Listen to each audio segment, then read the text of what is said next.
مولانا صاحب کو کیا بدنیتی نظر آ رہی ہے؟ اور بلال صاحب فرماتے ہیں کہ اگر نمبرز گیم میں مطلب مولانا صاحب ہمارے ساتھ نہ بھی چلے تب بھی نمبرز گیم پوری کرنے کی کوشش کریں گے. دیکھیں یہ 26th امینڈمنٹ کے بارے میں بات ہو رہی ہے. آپ نے 18th امینڈمنٹ کی بھی بات کی. وہ ڈیفینیٹلی وہ ایک پراپر کمیٹی بنی اور اس کو وہ ٹاسک اسائنڈ کیا گیا تھا, تو ورکنگ پیپر بھی تھا اور شکواز وہ ساری چیزیں اس میں ڈسکس بھی ہوئی تھی. یہاں پہ کچھ ایمرجنسیز کی سچویشن سامنے آئی ہے. نہ تو اسپیشل کمیٹی اس کے لیے بنی تھی اور نہ کوئی لا اینڈ جسٹس کمیٹی میں یہ بل گیا تھا, کیونکہ ٹیبل ہی نہیں ہوا تھا. ظاہر ہے وہ ایک طریقہ کار ہے کہ جو فیڈرل کیبنٹ سے آئے گا تو تبھی وہ دستاویز جو ہے وہ پبلک بھی ہوگی اور سب کو دکھائی جائے گی. لیکن ایٹ لیسٹ جو یہ سچویشن کریٹ ہوئی ہے, اس طرح ایک بے یقینی سی فضا قائم ہوئی ہے, اسی میں بالکل کوئی دو رائے نہیں. ہمارے لیے سارے قابل احترام ہیں. ظاہر ہے پارلیمنٹ میں ہیں, تھرو آؤٹ آتے رہیں. اختلاف اپنا ظاہر ہے, ہر ایک پارٹی کا اپنا ایک مینیفیسٹو ہوتا ہے, تو تبھی یہ سسٹم چلتا ہے. اور یہاں پہ بینچز پہ ہم بیٹھے ہوئے, یہاں پہ شروع میں بالکل ایسی کوئی صورتحال نہیں تھی. بالکل میوچول ایک کنسنسس تھا کہ ترامیم آئیں گی تو پھر اس پہ ووٹ کیا جائے گا, سنائی دے رہا تھا. لیکن جب ملاقاتیں ہوئیں, ظاہر ہے وہ خوشگوار ملاقاتیں ہوئیں, لیکن جب مسودہ ڈیمانڈ کیا گیا اور مسودہ at the late night provide کیا گیا ہمیں, پھر وہ اس میں ترامیم کافی زیادہ تھی. شروع میں چند ایک کا ہم نے سنا تھا, لیکن آج ہی مولانا صاحب نے اندیا دیا ہے کہ 8 سے 10 دن میں ہم لوگ بھی بالکل وہ پھر ظاہر ہے وہ ترامیم کافی زیادہ تھی. اتنا ٹائم ٹیکن یہ سبجیکٹ تھا, اس کو اس کی سینسیٹیوٹی دیکھتے ہوئے کہ اس میں سے کچھ ہمیں منظور نہیں تھی, تو وہ ڈسکشن شروع ہوئی کہ ابھی اس کو پہ آپ اتنی ارجنسی آپ کو کیا ہے. پارلیمنٹ بھی ہے, ہم بھی ادھر ہیں, اس پہ ہم ایک تھورو ڈسکشن ہی کیوں نہ ہو وہ گئے.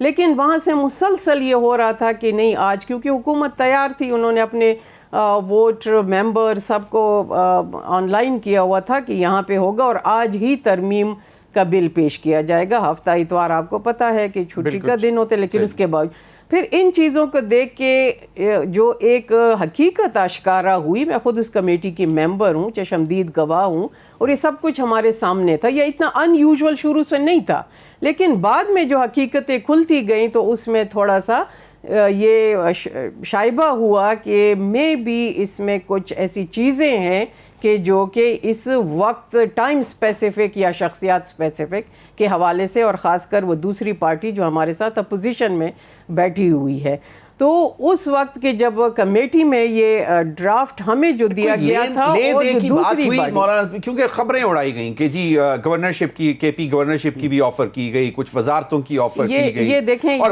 کچھ تو بڑی عجیب سی خبریں آنا شروع ہوئیں کہ جی باقاعدہ کوئی پیسوں کا لین دین کی بھی بات ہوئی, جو کہ مطلب اس قسم کی دیکھیں, کیونکہ یہ ریومر مل چل پڑی تھی. ہم نے خود بھی سنی ہے, لیکن اگر آپ رانا ثناء اللہ صاحب جو کہ بہت ہی ایک قابل احترام اور سینئر سیزنڈ پولیٹیشین ہے اور پورٹ فولیو رکھتے ہیں اس وقت بھی, ان کا آپ دیکھیں کلپس ٹی وی پہ, پھر خواجہ آصف صاحب ان کو دیکھ لیں, وہ خود ڈینائی کر رہے ہیں. ایسے کویسچن ان سے بھی کیے گئے, تو ظاہر ہے جب آپ سے ووٹ کوئی مانگنے آئے گا تو وہ بتائیں گے نا کہ ہم نے کیا کیا آفر کی ہے.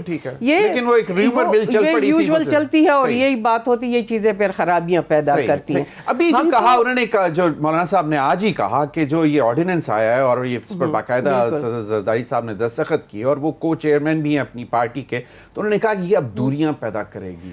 جو ایک اتفاق رائے قائم کرنے کی کوشش کی جا رہی تھی, تو اس پہ ان کو کوئی اعتراض؟ جی بالکل اتفاق رائے تھا کہ میں نے آپ کو یہ بتایا کہ جب مسودہ دوسری پارٹی کے پاس تھا تو تھوڑا سا اس میں چینجز تھیں. پھر اتفاق یہی ہو گیا کہ مل کے ہم اس کو لے کے آئے, اور اسی پہ اتفاق تھا اور کام بھی جاری تھا. لیکن اب یہ جو آرڈیننس سے آیا, اور بدنیتی ان دا سینس کہ جو ایک قانون بنتا ہے اور ایک وکٹمائزیشن کی طرف جاتے ہیں ہم, اور پھر دوسرا قانون بنتا ہے ریزرو سیٹ کے حوالے سے ریٹروسپیکٹیو ہوتا ہے, اور اس پہ باقاعدہ اسپیکرز نے خط بھی, نارمل پریکٹس ہے کہ جی آرڈیننس جو ہے نا وہ بہت ہی ایکسٹریم میئرز میں نکالے جاتے ہیں, کہ جب کوئی بہت مطلب سیشن نہ ہو سکتا ہو اور بہت ارجنسی ہو کسی حوالے سے. اب ایک آرڈیننس پہ دستخط ہوتے ہیں اور اس کے بعد فوری طور پر یہ سپریم کورٹ کا آفس آرڈر آیا تھا, رجسٹر صاحب چینج ہوا تھا. جس پہ مولانا صاحب نے بھی گفتگو کی. تو یہ آپ کیا لگتا کیا ہے کہ کیا کوئی پریشانی ہے حکومتی کیمپس میں کہ اگر یہ آ گیا تو یہ ہو جائے گا, وہ آ گیا تو وہ ہو جائے گا, تو بس جلدی جلدی کرو؟ ہم نے تو یہ صورتحال بھی دیکھی ہے کہ جب کوئی کسی چیز کا رزلٹ دکھانا ہو تو رزلٹ پہلے سے پرنٹ ہو کے آتا ہے, ڈیٹ اس میں بعد میں دی جاتی ہے جب میٹنگز فائنل ہو جاتی ہے. یہ کون سی بات ہے؟ یہ چیزیں ہوتی رہی ہیں اور ہم دیکھتے رہے ہیں. تو یہ المیہ ہے ہمارا, ہونا نہیں چاہیے. میں بار بار یہ کہہ رہی ہوں کہ ابھی اگر ایک چیز آپ لے کے آ گئے, کیونکہ سارا مسئلہ تو ترامیم سے شروع ہوا ہے, تو لیٹس ٹائم دیں نا, آپ ٹائم دیں, سب مل کے بیٹھے. ہم بھی اصلاحات چاہتے ہیں, ہم نے تو کبھی انکار نہیں کیا کیونکہ ہمارا کام ہی یہی ہے. سب سے اولین کام ہی ہمارا پارلیمنٹ میں آنا کا ہے قانون سازی. تو اگر وہ ہم اس طرح کریں, میوچول کنسنسس ہو, ایک یونانیمس چیز آ جائے.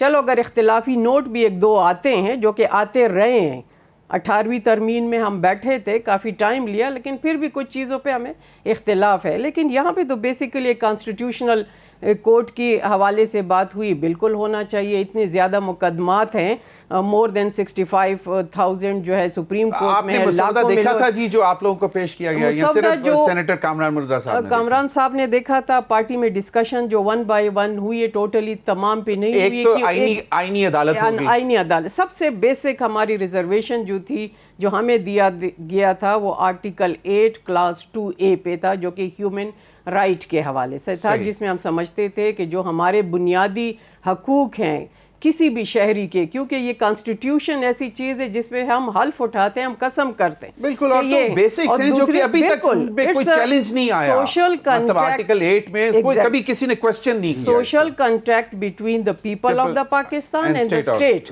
اور اسٹیٹ ریسپانسبل ہے. تو اگر آپ اس میں یہ ہے کہ استثناء دی گئی ہے اور کچھ نیشنل سیکیورٹی اور پھر ملٹری وہ معاملات ہیں, پھر یہ ہے کہ سپریم کورٹ کے اوپر آپ ایک ایسا ٹیئر بنا رہے ہیں جس سے سپریم کورٹ کے جو ہے وہ اختیارات کم ہو جائیں گے. بالکل صحیح. پھر ایج کا اگر میں تھوڑا سا بتاؤں, ہمیں یہ پلی وہاں پہ دی گئی تھی. نہیں, مطلب جو حکومت کی کوشش تھی آئینی ترامیم کو پاس کروانے کے لیے, اس میں کچھ اطلاعات تھیں پارلیمنٹ کے اندر بیٹھے, کوئی وہ نہیں ہوتی بالکل یہ بازگشت بالکل سنائی دے رہی تھی. اور 4 ایسے ممبر تھے جس کے لیے بار بار ان کے جو موجودہ چیئرمین ہے گوہر صاحب, وہ کہہ رہے تھے کہ ان کو آپ ریلیز کرائیں, یہ کہاں پہ ہے. تو یہ تو وہ بہتر بتا سکتے ہیں کہ ان کے کس سے فردر پھر رابطے ہوں, یا کس وجہ پہ یا کس بنیاد پہ وہ اتنے کانفیڈنٹ تھے کہ یہ حکومت وقت کے پاس ہے. اب وہ تو بہتر وہ بتا سکتے ہیں. ایک اچھی بات یہاں پہ جو میرے بھائی نے کی ہے کہ there should be a clear line of demarcation between the institutions. یہ ہم بھی چاہتے ہیں, یہ ان کی پارٹی بھی چاہتی ہے, ABC کوئی بھی پارٹی پارلیمنٹ میں کھڑے ہو کے ہم سب کہتے ہیں. لیکن پھر وہ کون سی مجبوریاں ہیں جو کہ آڑے آ جاتی ہیں, اور پھر اس طرح کی کانسٹیٹیوشنل امینڈمنٹ بہت بڑی چیز ہوتی ہے. کوئی ایکٹ نہیں بننے جا رہا, پورا کانسٹیٹیوشن کے ڈھانچے میں آپ چینجز آ رہی ہے. تو اس جتنا بڑا پیکیج ہے اس پہ اتنا ہی ہم ٹائم ڈیمانڈ کر رہے ہیں. آپ ٹائم دیں, ہم بھی چاہتے ہیں. بلاول صاحب کہتے ہیں کہ اگر مولانا صاحب نہ بھی راضی ہوئے تو نمبرز گیم پوری کرنے کی کوشش کریں گے. تو اسی تناظر میں میں نے وہ پوچھا تھا کہ یہ انڈیپینڈنٹس کچھ ہیں ایسے جو PTI ڈیفینیٹلی اس کے بغیر تو یہ پاس ہی نہیں ہو سکتا جب تک کہ آپ کے پاس 2/3 میجورٹی نہ ہو. لیکن اگر ایسی کوئی چیز اس طرح کی آتی ہے اس طریقہ کار سے, تو اس کے نتائج جو ہے وہ حکومت وقت کے لیے بھی اچھے نہیں ہوں گے, عوام میں پذیرائی نہیں ہوگی, اور اس کے وہ نتائج بھی اچھے نہیں ہوتے. جمہوریت کے لیے بھی اور پارلیمنٹ ہم اپنے موقف پہ گورنمنٹ میں حکومت میں ہوتے ہوئے بھی کھڑے تھے اور اب بھی ہیں. فاٹا مرجر حکومت میں ہوتے ہوئے آیا تھا, ہم نے مخالفت کی تھی, اس کے آج آپ نتائج دیکھ رہے ہیں.